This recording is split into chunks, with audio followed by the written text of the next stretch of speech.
This is bodybuilding.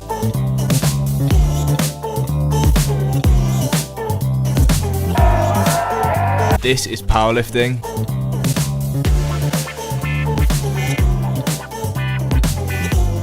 And this is, well, it's me. Hi. You know, I wouldn't class myself as either a bodybuilder or a powerlifter, but I'm a naturally skinny guy who takes the gym pretty serious, and it takes up a lot of my life. I focus on both aspects, getting bigger physically and getting stronger. So while all of these different goals require different methods of training in the gym, to succeed at them, they all require similar things, such as work ethic, a lot of time, dedication, money, and then one more thing.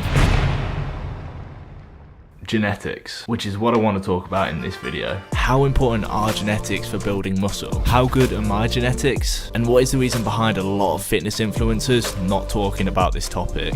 These are what I want to find out in this video. I also jump on a call with Doucette, an elite level bodybuilder and elite level powerlifter with over 20 years of training experience, to speak about how important genetics are and what he'd rate my genetics out of 10.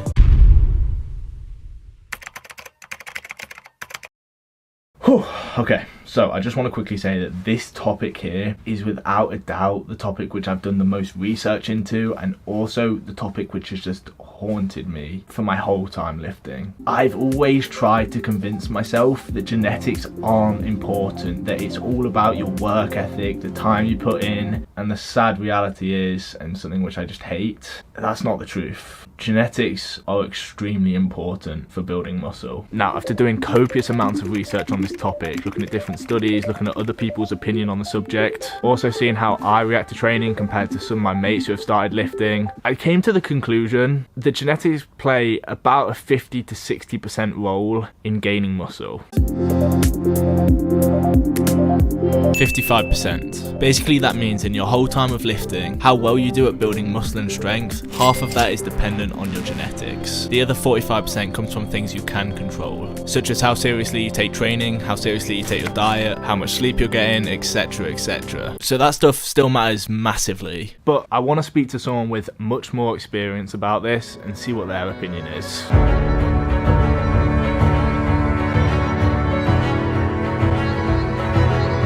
This is Greg. How important would you say genetics are when it comes to muscle building and powerlifting? Important, like an extreme amount, as much as it could ever.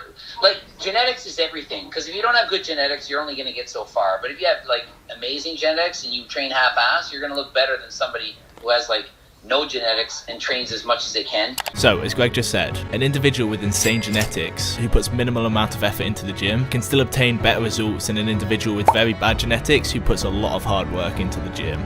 So it's a huge component, but it doesn't mean you should give up. You should still like try to get the best that you can get out of the training that you're doing. If you had to scale it from 0 to 100%, how much would you say like genetics is 60% of your how big you get?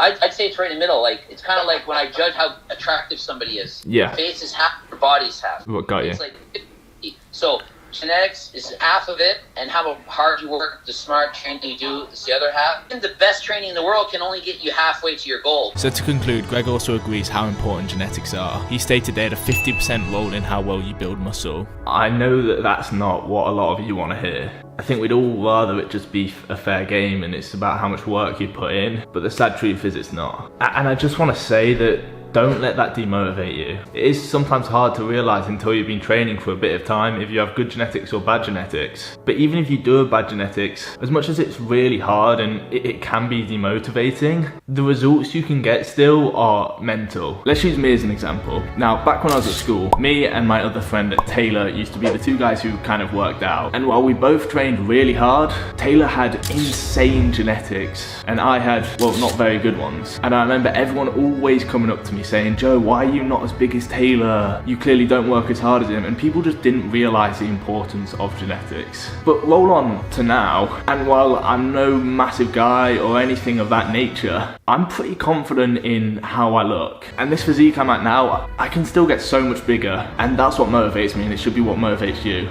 Yeah.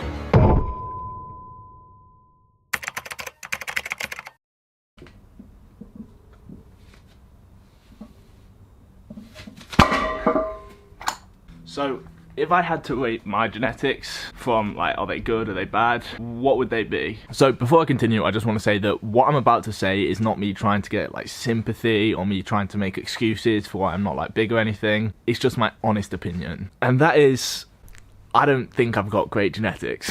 I know that that's not surprising for most of you, and you can probably tell that just by looking at me and watching my videos, I haven't got the best genetics. If I had to scale it from 1 to 10, which I think is a good linear way of looking at it, I'd say that my genetics are like 2 to 3 out of 10. But why do I rate them so low? Firstly, for the time and effort I've been lifting, I don't think my physique is amazing. I've definitely put on a lot of muscle and I'm super happy with that, but you need to bear in mind that I've been working out for 3 years. Wait, let me explain. You may be like, 3 years? What? You've got the worst genetics possible. 2 out of the 3 years, I wasn't really taking it seriously. I also suffered a lot of injuries, but this past year is when I focused on it 100%. Reason number 2, I'm an ectomorph. Ectomorphs are thin with a small bone structure, and in general find it very hard to gain muscle. That's not the case all the time though. Some ectomorphs can turn out to have insane genetics. Look at David Lade as an example. As a general rule though, usually it's ectomorphs which struggle to put on muscle. You have to take everything into context, like how much training is in. Yeah, exactly. Like if this is the result of 10 years of hard work, yeah, it's not. It's been 1 year. Yeah. So I've been training for, I'd say in total 3 years, but 2 years of that on and off, not properly at all, gaming every night. For the past year though, I've been taking it like very seriously, doing my research and stuff. How old are you right now? 18. Okay, that makes a big difference. I was thinking you were more like 20, right? Yeah. So, because obviously the older you are, the more you'd expect to 100%. be bigger. Yeah. Complete honest opinion, like, I know it's hard to scale from 1 to 10, but what would... I actually find it easy to scale. 10 would be like, oh my god, the best. 1 would be shit, and 5 would to me be dead on average. Yeah. And I would have for a 5, but I thought you were like 20. Right. 21. You're 18, so I would say you're probably like a 7, which is above average. People think that you're not at an above average level, but they're basing that on the fact that they're looking at other YouTube influencers who are all like supremely genetically gifted. They're looking at every Gymshark athlete. I do really appreciate you helping out with this video, and make sure you guys go check out Greg's channel as well. Awesome. Thank you, mate. Okay.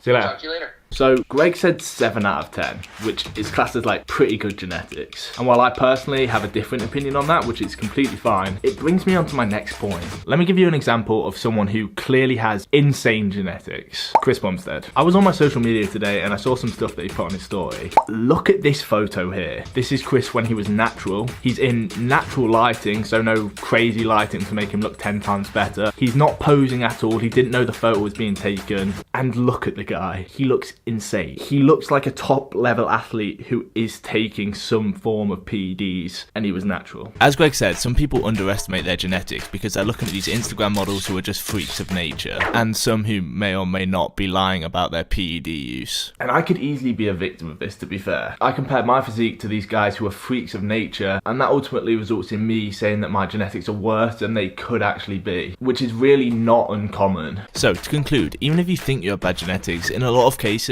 you could just have average or even above average genetics. It's just that you're comparing to these absolute genetic gods. So basically what I'm saying is try just work on yourself. That's the best way to approach it.